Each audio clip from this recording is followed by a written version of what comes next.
तो बाबू स्वागत है आपका। हम्म। आज सीडब्ल्यूसी की मीटिंग हो रही है हम्म। और उसमें सीडब्ल्यूसी मीटिंग से पहले एक बड़ा अच्छा ट्वीट किया दिग्विजय सिंह ने, बताते।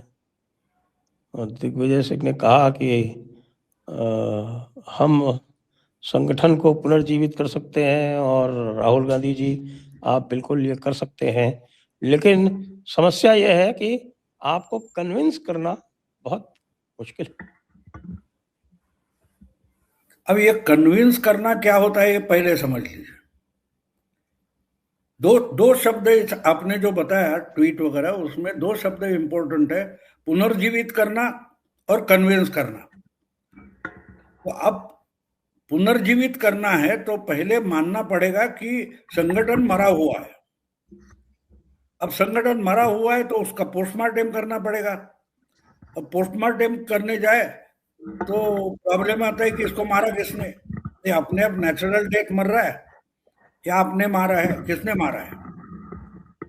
तो अब अगर मर्डरर को ही पूछोगे कि भाई इसके मौत की कारण क्या है, तो जैसे आपको याद होगा सुशांत सिंह राजपूत का जो मामला था, उसमें प्रॉब्लम क्या हुआ था कि उधर जहां कांदिवली में कहीं जो अस्पताल था, शताब्दी अस्पताल वगैरह कुछ, तो वहां पोस्टमार्टम होने वाला था और वहां सचिन वाजे पहुंच गया, इस पर ही बवाल हो गया था।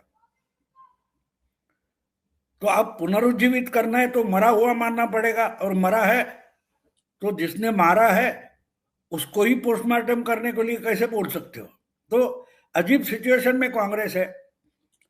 तो कम से कम इतना तो कन्विंस हो गए कि पुनरुज्जीवित करना जरूरी है, क्योंकि कांग्रेस बची नहीं है, ये तो ये उन्होंने तो स्वीकार किया ना। ये तो दिग्विजय सिंह कह रहे हैं वो हाँ थोड़ी बिल्कुल, कह रहे हैं। नहीं दिग्विजय सिंह को भी मानना, ये जो कहते हैं वो सही है, और जो बोल रहे हैं वो भी सही है कि आपको पुनरुज्जीवित करना है तो आप ही कर सकते हो। आप कांग्रेस के इर्द गिर्द मत रहो, अपने आप कांग्रेस पुनरुज्जीवित हो जाएगी।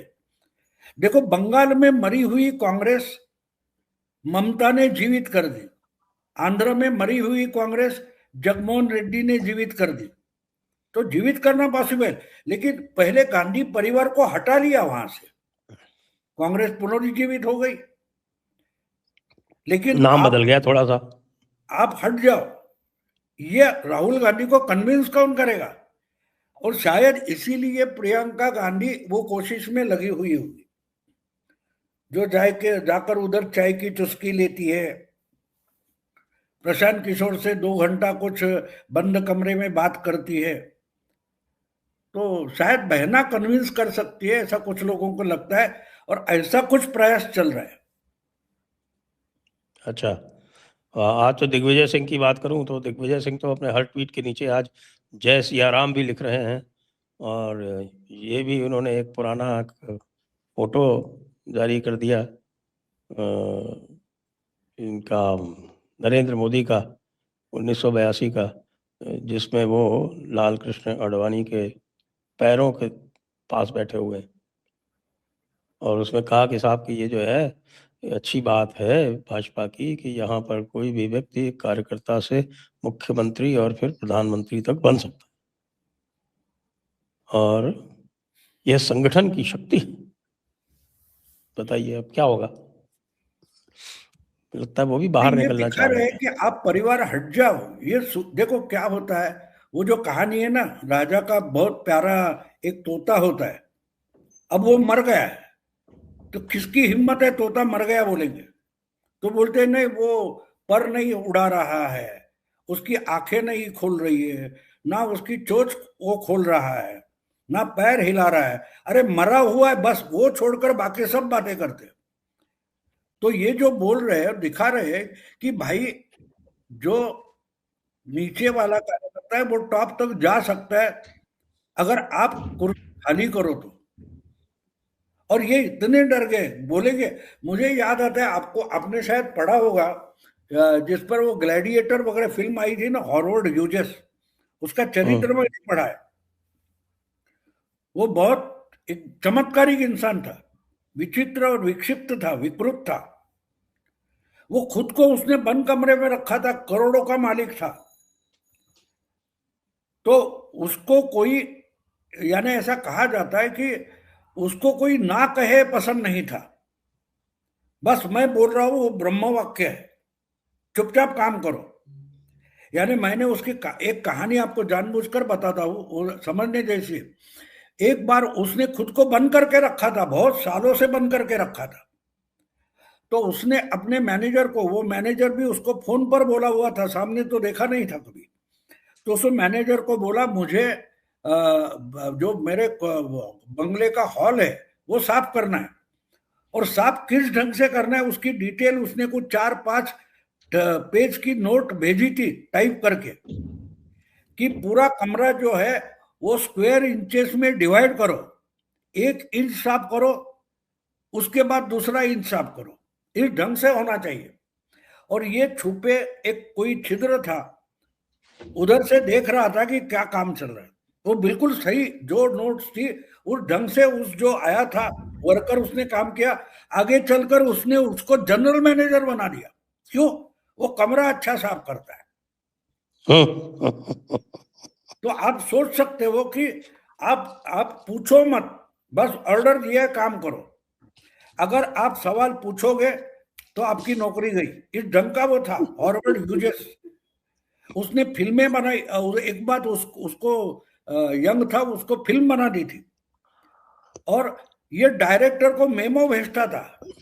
तो उसमें एक मेमो की बात ये है कि उसकी जो हीरोइन थी, रशेस आते थे ना उस वक्त, जितना शूटिंग हुआ वो देखकर उसने अपने डायरेक्टर को नोट भेजी थी कि भाई ये हीरोइन की जो पेटीकोट है वो ऐसी नहीं होनी चाहिए, उसका थिकनेस कितना होना चाहिए।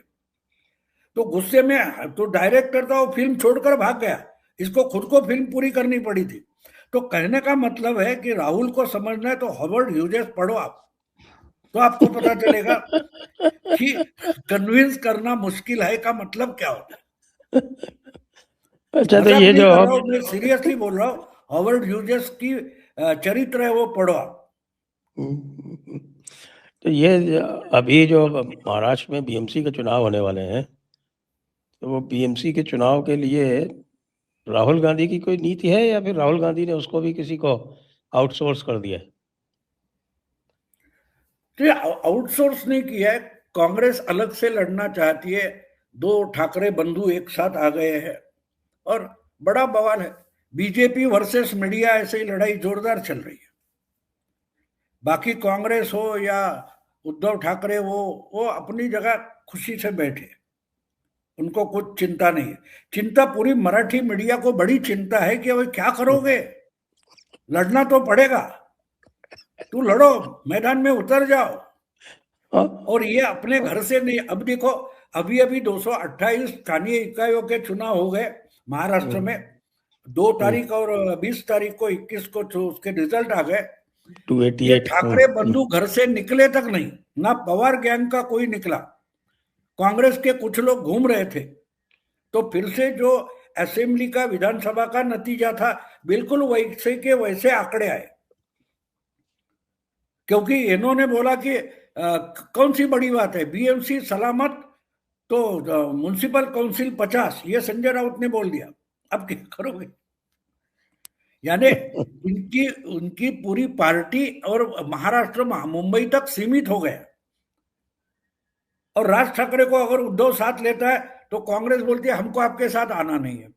तो ऐसे बढ़िया चल रहा है, बढ़िया चल रहा है, आराम तो से। वैसे भी और इनके, हाँ, ये जो चुनाव के रिजल्ट आए हैं, इसमें जो इनका महाविकास अघाड़ी है, एमवीए, उसमें से सबसे ज्यादा तो कांग्रेस के ही आए हैं, क्योंकि कांग्रेस के जहाँ जहाँ मुसलमान थे वहाँ वहाँ उनको उनका अध्यक्ष बन गया, तो उनके तो 30 आ गए, और इन लोगों के तो 8 और 4 इस तरह से हैं।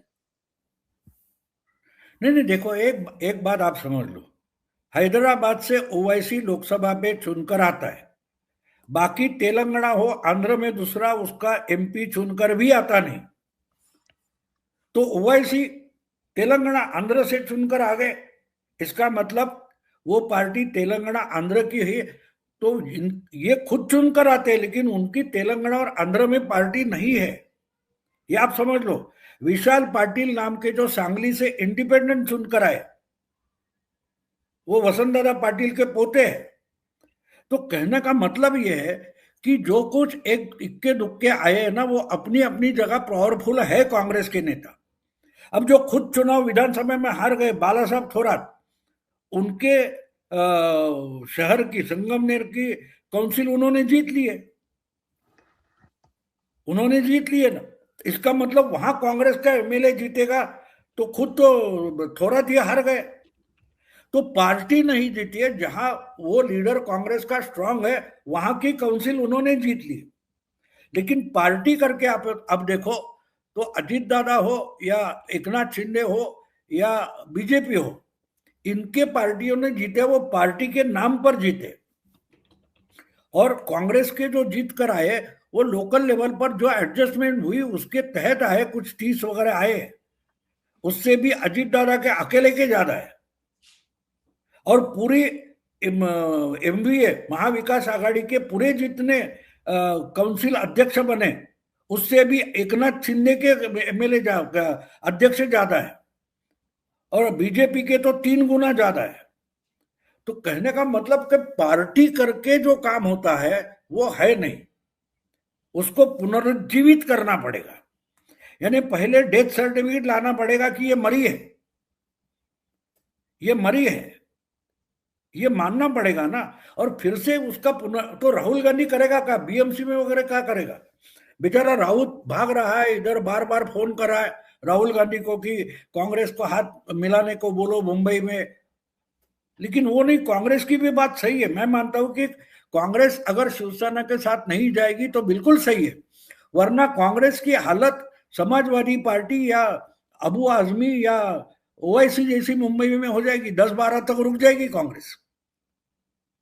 कांग्रेस का, क्योंकि एक बात है 227 में कांग्रेस को अगर जाते हैं इनके साथ तो भी 25-30 से ज्यादा सीटें तो देने वाले नहीं ठाकरे। तो 30 लड़कर आप 8-10 तो आओगे, उससे ज्यादा कहां से आओगे? और इनका वोटर अगर जैसे उत्तर प्रदेश बिहार में लालू और मुलायम के पास चला गया, वहां का वोटर, मुस्लिम वोटर, दलित वोटर, वैसे अगर ठाकरे के साथ चला गया, उद्धव के साथ, तो कांग्रेस मुंबई में बचेगी नहीं, बचेगी नहीं ना। जैसे अब पुणे में देखो, पुणे महानगर में कांग्रेस बची नहीं है, कांग्रेस को खड़ा करने के लिए कैंडिडेट नहीं है 10-12 पुणे में। तो इसलिए कांग्रेस अगर पूरे के पूरे सीटें लड़ाना चाहती है, उनको मालूम है बुरी तरह से हार जाएगी। शायद 10-15 भी आए मुश्किल तो, लेकिन हर वार्ड में कम से कम झंडा उठाने वाला कोई बचेगा या खड़ा होगा, और कांग्रेस वहां से पुनरुज्जीवित शुरू हो जाएगा। तो सोच कांग्रेस की ये है। तो ये तो हम खाली मुंबई की तो बात काफी होती है, और कांग्रेस और भी जो बाकी कॉरपोरेशन है वहां भी कोई समझौता नहीं करी, वहां भी अकेले लड़ रही। नहीं, क्योंकि बात वही है ना, हर शहर के हर वार्ड में अगर एक एक दो दो कार्यकर्ता जो लड़ेंगे पार्टी के लिए, उतने तो खड़े हो जाएंगे, हारेंगे सब। लेकिन ठीक है, 5 साल बाद जो कुछ होगा उसके लिए अभी से तैयारी करते शुरू हो जाएंगे। और एक बात समझ लो, मुंबई में 227 वार्ड है, और एक एक वार्ड जो है वो 25 से 30 हजार वोटर का है। हाँ, और दिल्ली में तो इतनी बड़ी असेंबली कॉन्स्टिट्यूंसी होती है। हाँ, तो बात यह है कि अगर एक वार्ड के टिकट के लिए अगर 5 या 10 लाख कीमत लगाई जाती है, तो 20-22 करोड़ का बिजनेस होता है। अभी अभी आपको मालूम है बिहार में अल्लाह वरू को भगाया लोगों ने, किस लिए? इसने टिकट बेचा। तो कांग्रेस टिकट देती है, मतलब टिकट बेचती है। ठीक है, यहाँ 5 या 10 लाख का टिकट बेचा गया 222 में। क्या होता है देखो, हमारे यहाँ महाराष्ट्र में एक तरीका होता है, हर जगह ये फ्लेक्स के बड़े बड़े 2-4 साल पहले से जो इच्छुक होता है वो अपने अपने वार्ड में एकादशी आ गई तो शुभेच्छा देगा, गांधी जी का कुछ है शुभेच्छा देगा, प्रधानमंत्री का कुछ है शुभेच्छा देगा, गणपति आए शुभेच्छा देगा। तो हमें पता चलता है अरे नए कैंडिडेट का जन्म हुआ है। आजकल ये जो कॉर्पोरेशन के कैंडिडेट होते हैं, ये माँ की पेट से जन्म नहीं लेते, ये फ्लेक्स के बोर्ड पर जन्म लेते। तो आसपास के लोगों को पता चलता है कि हाँ, अगले चुनाव में शायद ये लड़ना चाहता है। तो पहले वो ये करेगा, और फिर कहीं गणपति मंडल है या नवरात्र डांडिया मंडल है या और कुछ है, कबड्डी या क्रिकेट टीम है, उनको पैसे देगा, उनके टूर्नामेंट्स करेगा, उससे अपना चेहरा लोगों के सामने लेके जाता है। और ये सब जो प्रबंधन है उसके लिए एक 20, 25, 30 लोगों का एक टोला तैयार करता। अब उनको 2-3 साल से पोसना पड़ता है, खाना पीना खिलाओ, मटन चिकन वगैरह कुछ देना है, लाओ दे लो। तो ये इन्वेस्टमेंट हो जाती है, और उससे उसको अंदाजा होता है कि भाई ये वार्ड है मेरा, तो उसमें मैं कम से कम 5 से 10 हजार वोट तक वोट ला सकता हूं। अब जीतने के लिए 12-14 हजार वोट चाहिए, तो इसके लिए अगले 4-5 हजार वोट के लिए पार्टी जरूरी होती है। तो इसलिए ये सब तैयारी करके उसके बाद वो पार्टी ढूंढना शुरू करता है कि भाई चुनाव 6 महीने में आ गए, कौन सी पार्टी ज्वाइन करूं। और इस तरीके से चुनाव का कैंडिडेट तैयार हो जाता है, यानी दुल्हा तैयार हो जाता है। तो वो तो बोलता है कि अभी 2 करोड़ 1.5 करोड़ तो ऐसा ही खाने पीने में खर्चा किया है, चलो 10 लाख रुपए कांग्रेस को दे दो या उद्धव ठाकरे को दे दो, तो टिकट मिल गया। तो उसकी पार्टी के जो 5, 6, 7 हजार वोट पार्टी के नाम पर मिलेंगे, चुनाव चिन्ह के नाम पर मिलेंगे। तो चुनाव चिन्ह रेडीमेड मिलता है ना, इसके चुनाव चिन्ह बेचा जाता है। टिकट देना मतलब चुनाव चिन्ह बेचना होता है। मायावती क्या करते कि वो तो कौन था मौर्य करके उनका यूपी का, उसने तो खुलेआम बोल दिया ना, क्या बोलते बहन जी टिकट बेचती है। तो इसलिए कांग्रेस अगर पूरे के पूरे कॉरपोरेशन लड़ना चाहती है, तो एक तरीके से कांग्रेस हर वार्ड में, हर बूथ में अपने 100 से लेकर 10,000 तक जो वोट है वो फिर से सिक्योर करना चाहती है, और मैं इसको गलत नहीं मानता। तो अभी इनका जो है वो कैंडिडेट्स कब तक फाइनल हो गए? लास्ट डेट क्या है नॉमिनेशन की? लास्ट डेट तो आज की 27 है, 3 दिन, 30 तारीख लास्ट है, 30 तारीख लास्ट है। लेकिन अभी चुनाव तक तो चल है रहा है, गठबंधन 15 को। होगा। अभी अजीत दादा और शरद पवार का गठबंधन होने वाला है, नहीं होने वाला है, इसमें बवाल चल रहा है। इधर कांग्रेस और उद्धव ठाकरे, ठाकरे बंधु साथ आएगी नहीं, इस पर चल रहा है। लेकिन जो खबर मेरे पास है, वो खबर ऐसी है कि मुंबई में 140 उद्धव, 140-45 कुछ उद्धव लड़ने वाले हैं, और 70-75 सीटें राज ठाकरे को दी जाएगी। अब अगर कांग्रेस या बाकी कोई पार्टी आती है साथ में, तो उनको उद्धव के कोटे से टिकट दिया जाएगा, ये मैंने सुना है। दूसरी तरफ बीजेपी का जो है वो ऐसा है कि बीजेपी मुंबई में 140 सीटें लड़ेगी, और कुछ 70-75 सीटें जो है वो एकनाथ शिंदे को दी जाएगी। और ठाणा में सबसे बड़ा हिस्सा एकनाथ शिंदे का रहेगा, 2 नंबर बीजेपी का रहेगा। इस ढंग का बंटवारा हो चुका है, सब डिक्लेयर नहीं किया। लेकिन जिन कैंडिडेट को टिकट मिलने वाला है या दिया गया है, उन्होंने तो प्रचार शुरू तक किया है। आपको आज ही संजय राउत ने जो गाली गलौच वगैरह किया है, क्रिटिसाइज अच्छा, किया क्या है, क्या मैंने देखा नहीं, क्या बताएं क्या बात है? वो उसका वीडियो मैंने देखा कि जो दहीसर यानी वेस्टर्न मुंबई का जो नॉर्थ का एंड है, वहां वार्ड नंबर 2 में तेजस्विनी घोषालकर नाम की कारपोरेटर थी, शिवसेना की थी, उद्धव की थी। उनका ससुर अभी भी उद्धव के पार्टी में है, उनके पति की हत्या हो गई थी। तो वो कुछ 1 हफ्ते पहले बीजेपी में आई, और 2 दिन से वो अपने पोस्टर लगा रही है, जिसमें अपने पति का पूरा नाम लिख रही है, पति के साथ के फोटो डाल रही है। तो संजय राउत गुस्सा हो गए कि पति का फोटो क्यों लगाती हो, वो तो शिवसैनिक था। लेकिन इससे वो बात छोड़ दो, राहुल राउत क्या बोल रहा है, लेकिन इससे पता चलता है कि उस वार्ड में उसको उद्धव ठाकरे की पार्टी से टिकट मिलने वाला नहीं था। तो वो बीजेपी में आई है और अगर आज पोस्टर लगा रही है, इसका मतलब उस वार्ड से उसकी टिकट पक्की हो गई है, वरना वो क्यों खर्चा करती? 3 दिन सही बात। पर्चा भरने के लिए बचे हैं और अचानक बहुत सारे पोस्टर पर खर्चा करने लगी है, उसका मतलब साफ है वो उद्धव की पार्टी से आकर बीजेपी में आकर उसको टिकट मिला है। अगर वो कर रही है तो और सारे करते होंगे, अभी खबरें आएंगी तो पता चलेगा। लेकिन कम से कम मुझे पता जो है 140 से 160 तक लोगों को क्लियर किया है कि तुम प्रचार शुरू करो, अपना डॉक्यूमेंट्स रेडी करो, प्रचार का मटेरियल रेडी करो। ये तो बीजेपी और एकनाथ शिंदे के लोगों को इन्फॉर्म किया गया है, नाम बाद में डिक्लेयर करेंगे, लेकिन तुम एक काम शुरू करो।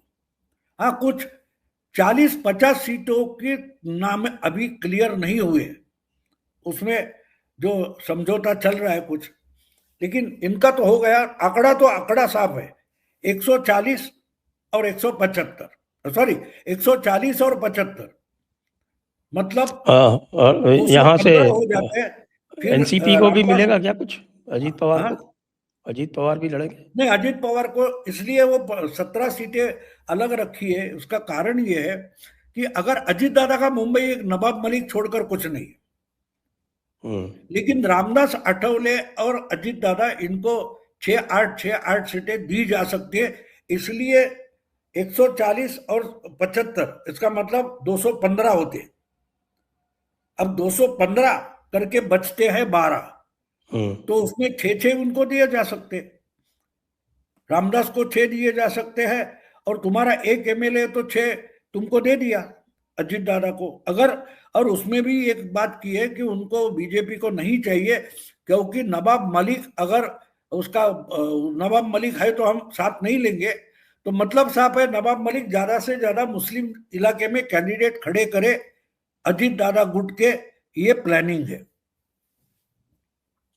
ताकि वो कांग्रेस को न मिले। और 100, 150, 500, 1000, 1500 अगर काटे जाते हैं वार्ड से, तो वार्ड लेवल पर बहुत बड़ी वोट काटे जाते हैं। तो अगर, हाँ, और वार्ड लेवल पे तो लोकल इन्फ्लुएंस काफी होता है वैसे भी। हाँ बिल्कुल होता है, वो अपने चाली के भी 400 वोट लेता है, तो वो किसी पार्टी के तो खा जाएगा। सही बात है। तो इसलिए बीजेपी ने नवाब मलिक का नाम लेकर अजीत को मुंबई में बाहर रखा है, और पूना में भी अजीत को अलग रखा है, पूना और पिंपरी चिंचवड में। इसका कारण यह है कि अपोजिशन को स्पेस ही नहीं छोड़ना है, अपोजिशन को स्पेस नहीं छोड़ना है। तो ऑपोजिशन के स्पेस में भी अजीत दादा लड़ेंगे? नहीं, मैं आपको आंकड़े बताता हूँ, आंकड़े भी इसका मैंने रिजल्ट कब आएगा? किया। हाँ, नहीं, वोटिंग के आंकड़े बताता हूँ, आपको पता चलेगा। इसका रिजल्ट कब आएगा? रिजल्ट 16 तारीख को, दूसरे दिन, काउंटिंग दूसरे दिन है। देखो आंकड़े बोलते हैं, मैंने मराठी में ईवीएम वीडियो से किया है या बैलेट से है? नहीं, वो ईवीएम बड़ा है, 90 लाख के आसपास है, ये ईवीएम पर ही होगा। अब देखो कि लास्ट विधानसभा जो है उसमें उद्धव को 23% वोट मिले थे, और वो कांग्रेस के साथ था। 7% अकेले लड़कर राज ठाकरे के आए। अगर ये दोनों का हम मिला लेते हैं तो 30% होता है, तो राज का तो 7% पक्का हम मान सकते हैं, लेकिन उद्धव के जो 23% है, वो अगर उसमें से कुछ कांग्रेस और मुस्लिम हो तो कट सकते हैं, तो 23 से 20 हो जाएगा, लेकिन मानते चलो इनके 30% है। लेकिन पिछले विधानसभा चुनाव के जो नतीजे है, जो आंकड़े हैं, अगर वैसी ही बात रही तो देखिए बीजेपी के 29% वोट थे मुंबई में, और एकनाथ के 17% है, तो दोनों मिलाकर 46% होते। अब मुझे बोलिए कि 46% और 30%, 16% का डिस्टेंस है, डिफरेंस है। तो एक तो पक्की विधानसभा की जो है वही गठबंधन है, लेकिन दूसरी गठबंधन रही नहीं है, ना कांग्रेस है ना शरद पवार गुट उद्धव के साथ है। तो दिखाई देने में पेपर तो पर आप 30% मुसलमान का 20% वोट है मुंबई में, वो तो मिलेगा नहीं ना? नहीं नहीं, मुस्लिमों का प्रेफरेंस होता है ना, उनको अगर मालूम हो, देखो क्या बोलते हैं उसको, नॉर्थ ईस्ट जो है मुंबई में, उधर उद्धव का कैंडिडेट चुनकर आ गया, तो उसको अबू आजमी का वोट मिल गया था। वो अच्छा। पर्टिकुलर कॉन्स्टिट्यूंसी विधानसभा की जो है, वो हम्म। वोट लोकसभा में उद्धव के खाते में दिखाई देते हैं, लेकिन विधानसभा में वो उद्धव के खाते में नहीं है, वो अबू आजमी के खाते में गए। तो हम्म। अगर अपना खास कैंडिडेट है मुस्लिमों का, तो मुस्लिम इसको नहीं देंगे। अधीर रंजन चौधरी किस ढंग से हार गया, यूसुफ पठान से हार गया, समझे आप? क्योंकि जब तक कोई मुस्लिम कैंडिडेट नहीं था, तब तो अधीर रंजन चौधरी को देते थे, लेकिन यूसुफ पठान जब ममता ने आगे लाया, तो यूसुफ को दे दिया, लेकिन 7 बार जीतने वाला अधीर रंजन हार गया। तो मुस्लिम पैटर्न जो है कि पर फर्स्ट प्रेफरेंस बीजेपी को हराना है, बीजेपी को हराने के लिए तगड़ा मुस्लिम कैंडिडेट है उसको देंगे, तगड़ी मुस्लिम पार्टी है उसको देंगे, नहीं तो ज्यादा से ज्यादा बीजेपी के खिलाफ बोलने वाला और पॉलिसी वाला उसको देंगे। ये उसका माइंडसेट है मुस्लिम वोटर का। तो इस प्रेफरेंस से जाते हैं। अब उस वार्ड में अगर कोई तगड़ा कैंडिडेट है मुस्लिमों का, तो वो कांग्रेस को भी नहीं देंगे और इसको, ये तो बात साफ है। तो उद्धव गलत फहमी में है कि मुस्लिम वोटर मेरे पीछे आ गया, वो लोकसभा की बात अलग होती है। अब दूसरी बात और एक बता दूं, जो धुलिया लोकसभा, तो 5 विधानसभा में बीजेपी कैंडिडेट लीड पर थी, लेकिन एक हम्म। मालेगांव विधानसभा में पूरा का पूरा लीड वाइप आउट हो गया। किसको? कांग्रेस को चार वोट हजार मिले। वोट से हार गए थे वो। हाँ, कांग्रेस को वोट मिले थे मालेगांव के मुस्लिमों के, लेकिन वही विधानसभा में ओवैसी का उम्मीदवार चुनकर आया, कांग्रेस का नहीं आया। तो समझे हाँ। आप, वो वोटिंग पैटर्न का जो प्रेफरेंशियल ऑर्डर है, वो समझ लो, तो मुस्लिम वोटर क्या करेगा ये समझ में आता है। जी। और आज हियरिंग शुरू हो गई है पश्चिम बंगाल में, और पश्चिम बंगाल में ममता दीदी काफ़ी परेशान दिख रही हैं। 34 लाख लोगों की हियरिंग होगी, और इस हियरिंग के बाद में फिर जो बाकी 1,40,00,000 की हियरिंग थर्ड राउंड में होगी। सेकेंड राउंड में हो रही है 34 लाख की। तो तो हैरान होने से क्या होगा? देखो, एक बार ये लोग तय करते हैं वो तो कर देते हैं, हाँ टाइम लगता है। वो क्या बोला जाता है, भगवान के घर देर है अंधेर नहीं है। तो ये तो खुद भगवान बने बैठे हैं, ये भगवान बने बैठे हैं ना, उनके घर देर है अंधेर नहीं है। तो ठीक है, 5 साल चले गए, पिछली बार की बात थी। तो 5 साल में जो करना था, पिछली चुनाव में जो गड़बड़ियां हुई थी, जो खामियां थी, वो भरकर खड़ी कर दी है। अब ममता को पता चल गया कि वो 200 जितना ज्यादा डेंजरस हो गया, क्योंकि उसमें कांग्रेस और सीपीएम वगैरह को वाइप आउट कर दिया, वाइप आउट कर दिया। यानी कांग्रेस और सीपीएम के पास जो वोट जाते थे, वो या तो ममता के पास गए या तो बीजेपी के पास चले गए।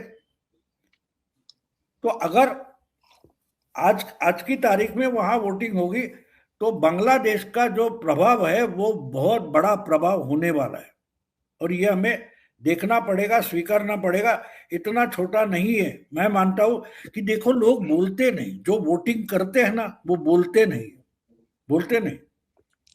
ये हम बहुत सारी फिल्में देखते हैं, स्टोरियां पढ़ते हैं। मैं आपको बता दूं, मैं एक बार ठाणा में गया था दोस्त को मिलने। हम्म।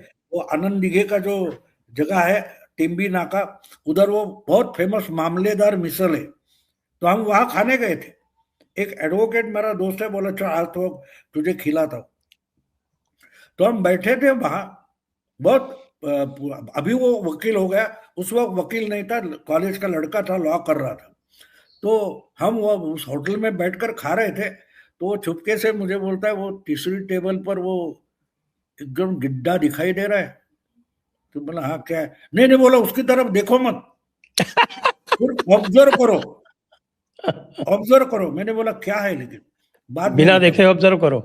हाँ भाई देखो, लेकिन उसको नहीं पता चलना है कि तुम उसको देख रहे हो। तो मैं भी चुप हो गया, ठीक है वो गड़बड़ हो गई। तो आधे घंटे के बाद वो खा पी कर हम निकले, तो बोले वो कौन है जानते हो? मैंने बोला नहीं, कौन है? तो बोल रहे क्या लगता है तुमको, ये कौन है? मैंने बोला क्या मालूम, शायद किसी कपड़े की दुकान में वगैरह काम करता होगा या किसी टपरी पर काम करता होगा। बोला है या दाऊद का शार्प शूटर साउत्या है, ओहो। जिसकी आगे चलकर दुबई में मर्डर हो गई थी। तो देखने में ये किसी होटल का छोटा सा नौकर लगता था। तो उसने मुझे बोला था, देखो ये इतना समय आधा घंटा बैठे थे, उसके मुंह वो बोलते हुए भी दिखाई नहीं दिया, लेकिन एक सेकंड में किसी को भी उड़ा सकता है। तो जो वोटर वोट देता है ना, वो बोलता नहीं है, बोलता नहीं, कर जाता है।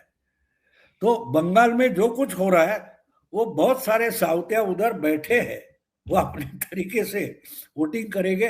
और इसकी सुगबुगाहट ममता तक पहुंची है। ममता परेशान खामखा नहीं है। देखो राहुल गांधी हो, तेजस्वी हो, अखिलेश हो, ये जितने सावधान नहीं है, उतनी ममता सावधान है। हाँ, ममता को ये तो है, ये नीचे बिल्कुल से, पक्की हाँ बात है। नीचे से जो खबर आ रही है उसको पता है कि कुछ गड़बड़ हो रही है। आपने वो राजीव रंजन करके है ना, माहौल क्या है, उसका एक वीडियो हम्म। मैंने देखा, ये एसआईआर हम्म। चल रहा था। तो हम्म। कालीघाट, ममता की कॉन्स्टिट्यूंसी कालीघाट या ऐसी कुछ है, तो भवानीपुर। उसके बगल में रहने वाली एक महिला से उसने बात की है। और ये कैसे चल रहा है सर? हाँ हमने फॉर्म भर दिया है, सब आकर गए, हमने भर के दिया है, वो है वो है। बोले क्या होगा एसआईआर से? तो वो क्या बता दिए मालूम? वो हम्म। तो बोलो, तो बोले नहीं, बोलेगा नहीं साला, बोलेगा नहीं साला। तो हम्म। बोला सब ठीक होने वाला है, वो महिला बोल रही है सब ठीक होने वाला है।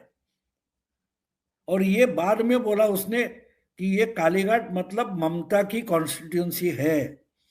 और वहां बैठी एक अधेड़ उम्र की 50-60 साल की महिला बोलती है सब कुछ ठीक चल रहा है, अच्छा हो रहा है, बदलाव होगा।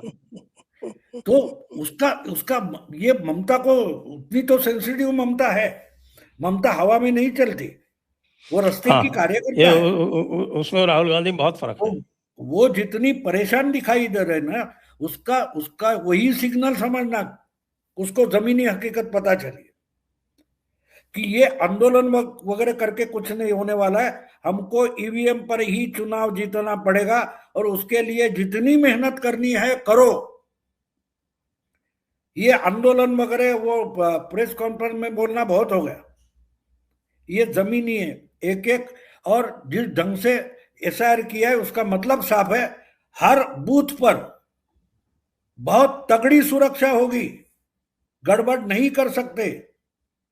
इतनी, जैसे वो राव था चुनाव आयोग का, जो राव नाम का एक अफसर था, आपको याद होगा, हम्म। उसने जो हेलीकॉप्टर का इस्तेमाल किया था बंगाल में, वैसा कुछ होने वाला है, ये ममता जानती है।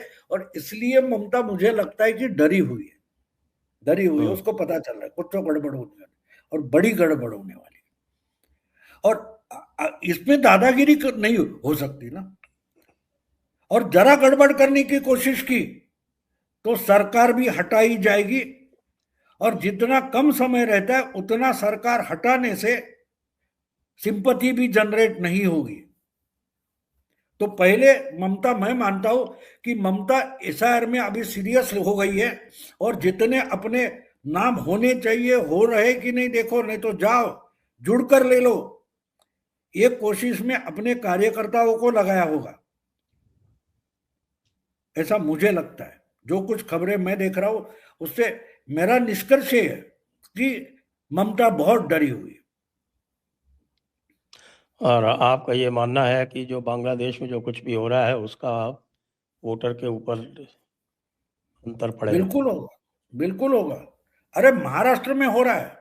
लोग जो ढंग से बोलते हैं, जो बोलते हैं ना, वो आप देखो तो, अरे क्या हमको बांग्लादेश करना है, ये लोग बोलने लगे मुंबई में। और आपको याद होगा, मैंने पिछली बार भी एक साल पहले 2024 के चुनाव के बाद बोला था कि बंगाल में जो हुआ उसकी रिएक्शन सिलीगुड़ी आए, सिलीगुड़ी से लेकर हिमाचल, हिमाचल से लेकर हरियाणा, महाराष्ट्र, हमने देखा है क्या हुआ है। तो अब तो बहुत हो गए। ये कोई दास नाम का जिसको जिंदा जलाया गया, लिंचिंग हो गई, दीपू चंद्र जिससे दास। भावनाएं और तेज हो गई है, स्फोटक हो गई है। हम्म। और एक और अभी जितना, समाचार आया है उत्तर प्रदेश से कि उत्तर प्रदेश हाँ, में जो एसआईआर के आज आंकड़े जारी हो गए हैं, और वो जो एसआईआर के आंकड़े हैं वो जैसा योगी जी कह रहे थे, जो चिंता दिखा रहे थे, वो वैसे के ही वैसे हैं। उसमें 2 करोड़ 89 लाख 2.89 करोड़, तो वो 2.89 करोड़ जो है वो एएसडीडी जिसको बोलते हैं, एब्सेंट शिफ्टेड डेड और डुप्लीकेट, उस कैटेगरी में आ गए 2.89। और उसके अलावा 1.11 1 करोड़ 11 लाख, वो 1 करोड़ 11 लाख जो है वो अनमैप्ड कैटेगरी में है। अनमैप्ड का मतलब जो कि 2003 में उनके माता पिता या उनका स्वयं का नाम नहीं है, ऐसे हैं, तो उनकी हियरिंग वगैरह होगी। तो 4 करोड़ वोटर 15.5 करोड़ में से, तो अखिलेश बाबू कह रहे हैं कि पर कॉन्स्टिट्यूंसी 61,000 वोटर कम हुआ है, और ये सारा वोटर जो है वो बीजेपी का है, इसलिए अगले चुनाव में 2027 में बीजेपी की 10 सीटें आएंगी। बिल्कुल यही तो उनको बोलना चाहिए, इसलिए ये आंकड़े आए हैं। अब ये डाउटफुल है ना, ये डाउटफुल है ना, आप बोल रहे हो। वो अगर जिनके नाम कटे हुए हैं वो जाकर सब कुछ सबमिट कर दे, तो वो फिर री इंट्रोड्यूस हो जाएंगे। लेकिन अखिलेश तो खुश हो गया ना।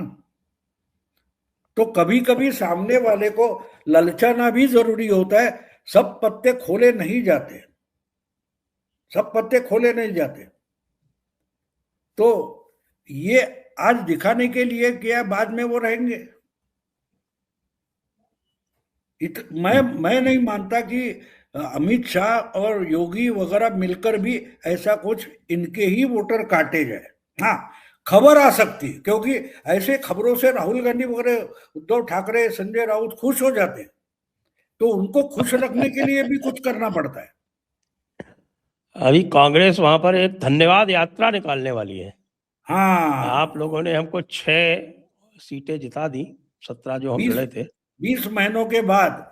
हाँ, 20 महीनों के बाद कांग्रेस वहां धन्यवाद यात्रा निकालेगी। हाँ, वो यात्रा तो निकल पड़े हैं खुली सड़क पर अपना सीना ताने, ये मैंने जयपुर में बोला था ना। मंजिल हम्म। कहाँ कहाँ पहुंचना है पता नहीं है। तो यात्रा पर यात्रा निकाली जाएगी, उससे आगे कुछ नहीं होगा। उधर वोटर अधिकार यात्रा निकाली थी, बिहार में क्या हुआ हमने देखा है।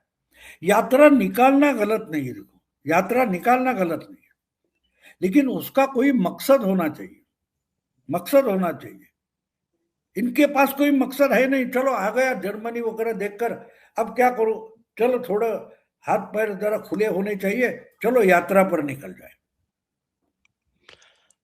एक यात्रा ये पूरे देश की निकालने वाले हैं, कह रहे हैं एसआईआर के मुद्दे पर पूरे देश में हम्म। आंदोलन करेंगे, और अरावली के मुद्दे पर करेंगे। हम्म। तो वो ये अब तो उस जेनजी का क्या हो गया। जैन जी तो आजकल हनुमान चालीसा गा रहा है। नहीं, इसका इसका मतलब समझो कि दो तीन महीने पहले जेनजी ये शब्द चल रहा था, आज अरवली शब्द चल रहा है, परसों कणकौली शब्द चला जाएगा। तो कणकौली के बारे में राहुल गांधी कुछ करेंगे, फिर बोलेंगे तिरुवनंतपुरम के लिए कुछ करेंगे। तो जो कैचवर्ड है वो अपने बोलने में लाओ तो खबर बन जाती है। ये आदत बन गई इनकी। अरवली पर राहुल गांधी क्या करेगा, यानी ये सिर्फ खबरों में बचे हैं। आप समझ लो। एक बात बताऊं आपको, ये अरावली का जो पूरा किस्सा चल रहा है, इसकी जो पहली कमेटी थी वो अशोक गहलोत के कार्यकाल में बनी थी, और उसने जो रिकमेंडेशन किए थे वो 2006 में सुप्रीम कोर्ट ने अप्रूव की थी राजस्थान के लिए।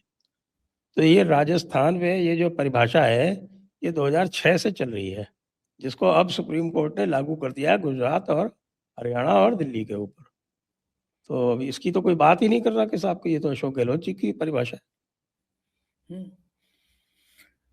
नहीं, एक बात पॉलिटिकली हम देखते हैं ना, तो एक अजीब लगता है कि ये लोग सिर्फ मीडिया में बचे, मीडिया में बचे। अब कल परसों की बात देखो ना, वो अभय दुबे वगैरह कोई और थे, वो प्रियंका को गाली गलौज कर रहे थे। ये कांग्रेस को कमजोर कर रही है। यानी राहुल की कांग्रेस है, प्रियंका की कांग्रेस है, सोनिया की कांग्रेस है, वो मिलकर कांग्रेस को कमजोर कर रहे हैं। और रो कौन रहा है? ये बाहर बैठे खुद को विश्लेषक मानते हैं, एनालाइजर एनालिस्ट मानते हैं, वो रो रहे हैं, अरे अरे अरे अरे कांग्रेस कमजोर हो रही है, वीक हो रही है। अब मैंने 50 साल सिगरेट पिए तो मेरा गला खराब होगा ना, तो बाकी सब लोग चिल्लाने से क्या होगा? बहुत सारे लोगों ने मुझे बताया था ना, लेकिन मैंने किसकी सुनी नहीं। गला खराब तो मेरा हुआ तो हुआ है, तो क्या करूं मैं? तो आपको चिल्लाने से क्या होता है? आप जाओ कांग्रेस में ज्वाइन हो जाओ। अभय दुबे है, वो फिर आशुतोष है, या हमारा वानखेड़े है, इन्होंने मिलकर कांग्रेस ज्वाइन करनी चाहिए, कांग्रेस को बचा सकते हैं आप। लेकिन इनकी ही वजह से कांग्रेस डूबी है। इन्होंने जो ग्रीन ग्रीन एकदम बढ़िया है ये माहौल बना के रखा था। अब एक बात आपको बता दो, किसी किसी जगह से जाते जाते आपको रास्ते में किसी का पैसे से भरा हुआ पैकेट गिरा हुआ मिला, तो आपको मिला, ठीक है, गलती से मिला है, दावा करने वाला भी कोई नहीं, मान लेते वो आपका हो गया, लेकिन वो आपकी कमाई नहीं है।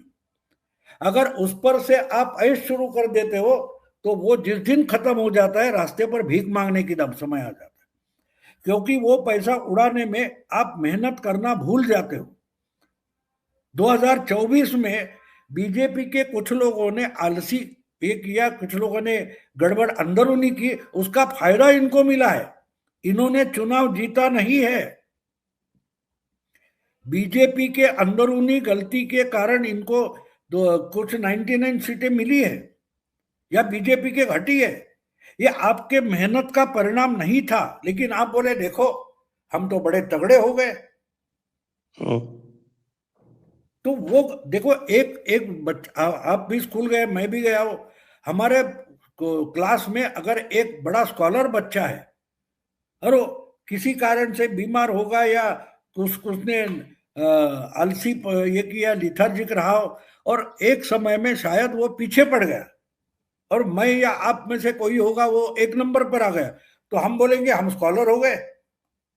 जो दूसरी बार मेहनत करेगा तो वही एक नंबर करेगा ना, क्योंकि वो बेसिकली स्कॉलर है और मेहनत करता है। अगर हमारे नंबर उस वक्त ज्यादा निकले थे तो ज्यादा नहीं निकले थे, उसके कम निकले, इसलिए हम एक नंबर पर आए थे। हमारे जो थे वो थे, लेकिन हमको एक नंबर देने में उसकी लिथार्जी कारण थी, हमारा मेहनत काम नहीं था। ये अगर हम भूल जाते हैं तो हम एक नंबर पर बैठ जाते हैं और अगले 10 साल फेल होते रहते हैं। बिल्कुल कांग्रेस की और अपोजिशन की ये हालत है। इससे जब तक नहीं निकलेंगे तब तक इनका फिर उभरना या पुनरुज्जीवित होना मुश्किल है, मुश्किल है। क्योंकि एक मेरे सीनियर थे, उन्होंने बहुत बढ़िया बात बताई थी मुझे। उन्होंने जिंदगी में आगे चलना है, पढ़ना है, जो कुछ करना है, उसमें एक बात ध्यान में रखो, तुम्हारी क्वालिटीज क्या है उसका पता ना हो तो चलेगा, लेकिन तुम्हारी खामियां कभी दुर्लक्षित नहीं करना, इग्नोर नहीं करना। क्यों? खामियों से जितना नुकसान होता है वो तुम्हारी क्वालिटी से भी भरकर नहीं आता। कांग्रेस वहां फंसी है, उस उलझन में है, उसको अपनी खामियां खामियां नहीं लगती। इसलिए जो आपने शुरू में बोला, दिग्विजय सिंह बोल रहा है कि आप ही भर सकते हो, लेकिन आपको कन्विंस करना। अब ना कन्विंस होने के लिए आप क्या दीवार के बारे में बात कर रहे हो या इंसान के बारे में बात कर रहे हो? अगर पार्टी के पुनरुज्जीवन करने के लिए जो क्वालिटी राहुल गांधी के पास है, उसके पास सुनने की और समझने की क्वालिटी नहीं है, तो यहां हमको पता चलता है कि ये खामियां स्वीकारने के लिए, त्रुटियां समझने के लिए तैयार नहीं, तो इनका कोई भविष्य नहीं है। जी, तो आइए आज की चर्चा को अब यहीं पर विराम देते हैं। सभी दर्शकों को बहुत बहुत धन्यवाद, भाऊ को बहुत बहुत धन्यवाद। जय हिंद, जय भारत, वंदे मातरम।